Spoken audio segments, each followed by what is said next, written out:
Well, good morning, good evening, or good night, whatever it is for you. We're going to talk about Chapter 1, Introduction to Computer Networking. And again, this is the Wireless Networking Summer Interim. We're going to explain what network types are, what network topologies are, OSI model, peer communication, encapsulation, and then device addressing. There are several different types of environments or network types of topologies that we can have. The network types are your LANs, your WANs, your MANs, your CANs, your PANs. And there's a new one called BAN, which is the body area network. So between the five that we're going to discuss in BAN, you'll kind of get the drift of what's going on. What is the local area network? Well, you probably remember that from Introduction to Networks, where that is just a collection of computers connected in through a switch. Wide area network consists of multiple LAN area or local area networks. A metropolitan area network is going to be a metropolitan type of city where you have devices throughout the city and the city points. Campus area network would be right here, what we have here at Rose State, where all the computers in this on this campus are considered a CAN. Personal area network, that's basically your Bluetooth to your wireless phone. It's on your person. Now it's been more known to be the body access network, and a PAN is more of your 33 feet around you. Anyway, local area networks. Basically, it's a group of computers that are connected by a physical medium in a specific arrangement called a topology.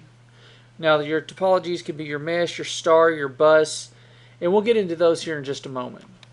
What is a WAN? Well, it consists of mostly point-to-point or point-to-multipoint connections between two or more LANs that can span a large distance or a large geographical area. A point-to-point link is one that is basically just a transmit and receive type signal. It could be mainly, you'll see it in the microwave points or from router to router. And it can either be wired or wireless. And same thing with the point-to-multipoint, where you have one single one that sends out in omnidirections or multi-directional to two singular receivers on either end. A metropolitan area network basically can go anywhere from several blocks to a huge city, and you're going to have multiple LANs and WANs that could be within that area. Campus area network, like I said, basically it's going to be your school systems type stuff, or it could be a major office like the Chesapeake campus. All that would be together as a CAN. Now, each building within that CAN would have a bunch of separate LANs, obviously. They're going to be often connected by fiber optic cable or high-speed gigabit 10 gig copper backbone. Even though fiber gives you the better benefit for transmission speeds, you still it's either way, it's going to be coming out of the 802.3 IEEE standard. Personal area network is networks that are within the immediate area of the individuals. It can be wired or wireless. You can have Bluetooth printers, mobile phones, PDAs, headsets, computers, all that within usually 33 feet of the individual. And now you have what we call the body access network, where it goes from, it's on your person, not to be confused with personal area networks any longer. Now let's talk a little bit about some of the network type topologies. We have the bus topology.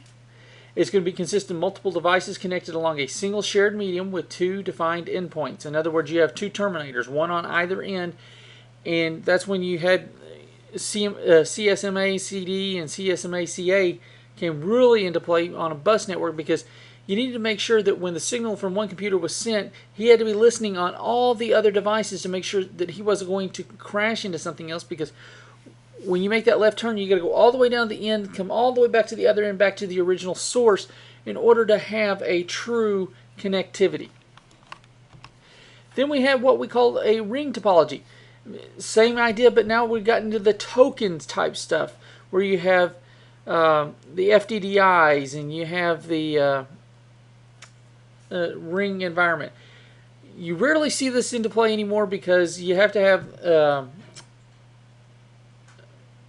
a lot of throughput.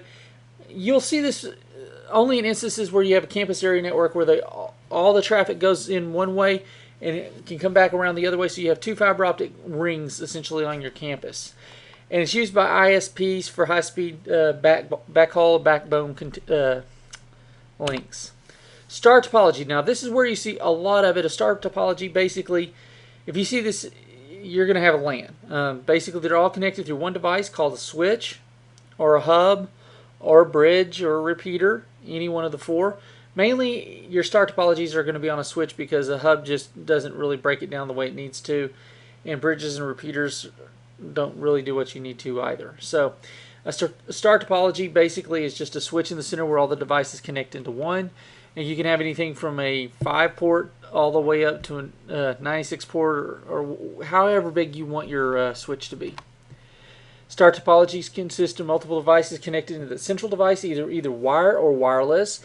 An example of a wireless is going to be your wireless access points. That is a star topology where all these devices connect into one specific area that will be the closest to them to receive the network. Mesh topology is when you have a backbone of every single one of your switches are all interconnected. So that if in one instance one of your LAN fails or your WAN line fails, you still have access to everything else and you're not a fish out of water.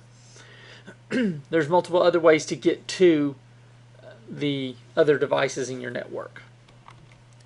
And that can also be wired, which would be through switches or routers, and then you have your wireless, which would all be coming through wireless access points and multiple wireless access points. They're all interconnected. Now let's talk about the OSI model. Like I said, this is a rehash of Intro to Networking. The OSI model consists of 7 layers. Each layer serves a specific function and helps support the level right below it. So we're going to talk about each one of the layers, starting with the physical layer and coming up. The OSI model and wireless networking. Wireless technology functions at the 2 lowest levels, the physical and the data link. Okay. What does the physical one do? Well, it consists of bit-level data streams and computer network hardware connecting the devices together. That is where you have your physical radio connector on your computer or laptop. You have your actual physical devices. That is the physical layer and how it transverses the information. The data link layer is responsible for organizing all those bits that will traverse the physical layer in data communication between devices on the network and detecting and correcting any errors that may happen from the physical layer. Now let's go up to the transport network layers. The network layer is where the internet protocol, or your IPs, resides and is responsible for routing the data. Remember, you have to have an IP address to route the data. And then layer 4 is your connection or connectionless protocols, your TCP or UDPs. Remember, if you're transporting something, that's where your transmission control protocol is. And when you have your TCP, you also have your UDP, which is the connectionless version of it. So there you go. That's an easy way to remember it. And then the 3 higher layers are really all in your application type environment, where you have the session layer, which opens and closes your sessions between the application itself and the lower level part of the OSI. Your presentation, all it does is provide the delivery and format of your information for displays. That is really all a presentation ever does. It's just like the PowerPoint presentations we're doing right now. You have the presentation capability. You can see it, you can display it. That's what presentation does. The application would be the PowerPoint program, in which runs on your device or your network, and that's what I'm using to send this information to present to my monitors so that you can see what we're discussing. That's what the OSI model does. Remember, the first thing that happens is when you're sending something, you're running your program, it comes down to get into presentable format, session opens up, says, okay, here's how we need to transmit it. When it gets to transport, it starts segmenting it into bulks of data. Then you get into the network layer, and that's where you get your IP packets. Remember, IP is on the network side, so that's where you remember IP packet. It puts them in a packet, puts the IP addresses on them to where it's going to be sending it to. Then you get into the data link network, where it starts putting them into frames. Frames gets it into smaller segments and gets ready to go into the bit level, which will be in the physical. That's where you get in your binary ones and zeros, so they can send the encapsulates it, sends it over to the receiving device. The receiving device takes it back all the way up through the application so that it can be done. And here's an example of how encapsulation works. You start with the application, you have your data, presentation, and session. Then you get into your IP headers that goes on top of the data. Then you get to your frame headers. Your segment headers. Let me get this correct. Your segment headers. Then you get down to your IP headers, which would be your packet header that encapsulates layer 4 header and data. Then you get to the data link layer, which puts into your frames. Your frame header gets on there and encapsulates level layer 3 and 4 and the data. Then you get down to the bits, and it's encapsulated all into one packet, and then gets put into binary ones and zeros and sent across. Device addressing. You have two different types of addresses for a system. You have a physical address and a logical address. Your physical address is known as your media access control, and you're commonly known as your MAC address. That MAC address is a hexadecimal address which identifies that physical device. There is no other physical device will ever have that exact same MAC address, and the reason for that is to identify that component. However, you can spoof those MAC addresses, and you'll be able to get that into other classes on how to mask yourself. Then you have the logical addresses, which we have the Internet Protocol addresses, IPs, IPv4, IPv6. That's just saying, here's where this computer is located, here's what its address is.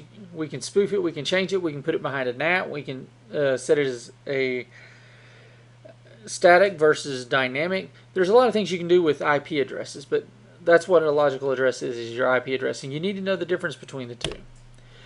The physical device where your MAC address is basically like saying, here's where this house is on this street at this address. I mean, that gives you a specific number. Where a logical address is, I can have multiple resources that have different IP addresses in the same segment. So that's how the computers send the traffic across the network. Is there any questions? All right. Well, if you have any questions, feel free to email me, and we'll go from there. Have a good one.